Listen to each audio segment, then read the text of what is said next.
நம்ம பார்க்க போகிற ரெசிபி காரசாரமான பன்னீர் ஃப்ரை.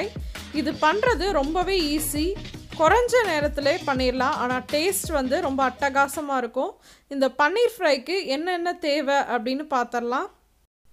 இந்த பன்னீர் ஃப்ரை பண்ணுறதுக்கு ஸ்டவ் மேலே கடாய் வச்சுக்கோங்க. அதில் 1 டேபிள் ஸ்பூன் எண்ணெய் விட்டுக்கோங்க. எண்ணெய் நல்லா காஞ்சதுக்கப்புறமா அதில் நாம் சீரகம் போட்டு தாளிச்சிக்கலாம். ஒரு 1/4 டீஸ்பூன் சீரகம்.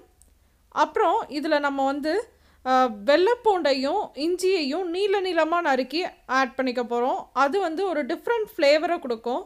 அதனால் நீளமாக நறுக்கிக்கோங்க. அப்புறம் இது கூடவே ஒரு பச்சை மிளகா 2ஆக நறுக்குனது சேர்த்துட்டு அதை ஒரு நிமிஷத்துக்கு நல்லா வதக்கிக்கோங்க. பூண்டு இஞ்சிலாம் வதங்கினதுக்கப்புறமா இதில் நம்ம நறுக்கி வச்சுருக்க ஒரு மீடியம் சைஸ் பெரிய வெங்காயத்தை சேர்த்துக்கலாம். பெரிய வெங்காயத்தை நான் சின்ன சின்ன பீசஸாக நறுக்கியிருக்கேன். உங்களுக்கு வேணும்னா நீங்கள் நீளமாக கூட நறுக்கி இதில் சேர்த்துக்கலாம்.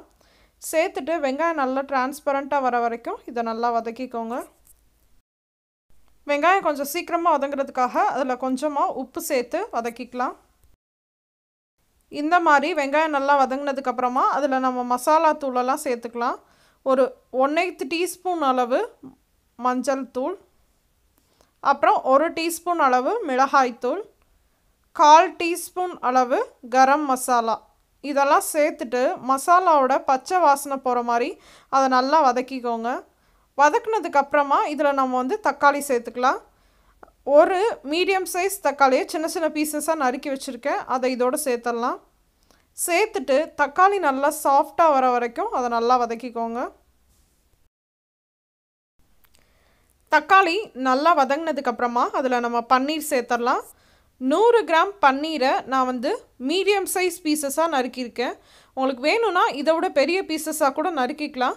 மசாலா நல்லா கோட் ஆகணும் அப்படின்றனால நான் இந்த சைஸ் பீசஸாக நறுக்கியிருக்கேன்.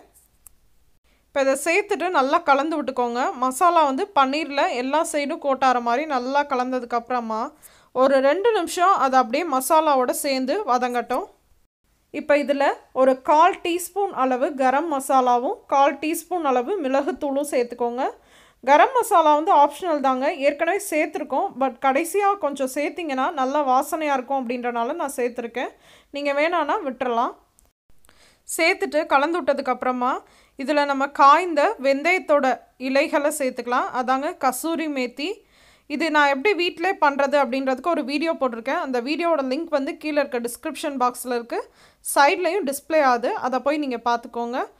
அப்படி உங்கள்கிட்ட கசூரி மேத்தி இல்லைன்னா நீங்கள் கொத்தமல்லி தழை தூவி கூட ஸ்டவ் ஆஃப் பண்ணிடலாம். சூப்பரான காரசாரமான பன்னீர் ஃப்ரை ரெடி ஆயிடுச்சுங்க. இந்த ரெசிபியை கண்டிப்பாக ட்ரை பண்ணி பார்த்துட்டு எப்படி இருந்துச்சு அப்படின்றத கீழே இருக்க கமெண்ட் செக்ஷனில் என் கூட ஷேர் பண்ணிக்கோங்க. இந்த ரெசிபி உங்களுக்கு பிடிச்சிருந்துச்சுன்னா தியோனிலா பிரதீப் கிச்சனை சப்ஸ்கிரைப் பண்ணுங்கள். இன்னொரு இன்ட்ரெஸ்டிங்கான ரெசிபியோட உங்கள் எல்லாரையும் சந்திக்கிறேன். அதுவரை உங்களிடமிருந்து விடைபெறுவது உங்கள் தியோனிலா பிரதீப். பாய்.